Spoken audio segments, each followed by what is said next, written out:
রাত তখন প্রায় 11টা। গ্রামের রাস্তা প্রায় ফাঁকা। আবিদ শহর থেকে কাজ শেষ করে শেষ বাসে উঠল। বাসে আর মাত্র 3 জন যাত্রী।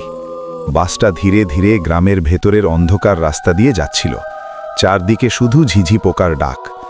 হঠাৎ আবিদ লক্ষ্য করল বাসের একদম পিছনের সিটে সাদা কাপড় পরা একজন মহিলা বসে আছে।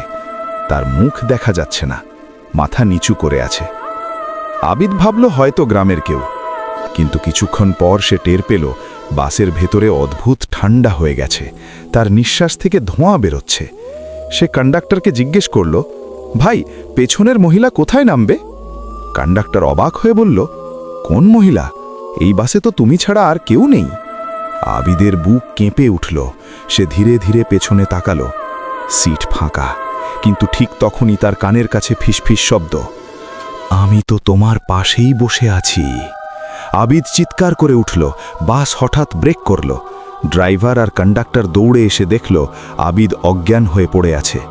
পরদিন গ্রামের মানুষ জানল এই রাস্তায় কয়েক বছর আগে এক মহিলা বাস দুর্ঘটনায় মারা গিয়েছিল। আর সেই রাত থেকে শেষ বাসে মাঝে মাঝে একজন অতিরিক্ত যাত্রী ওঠে।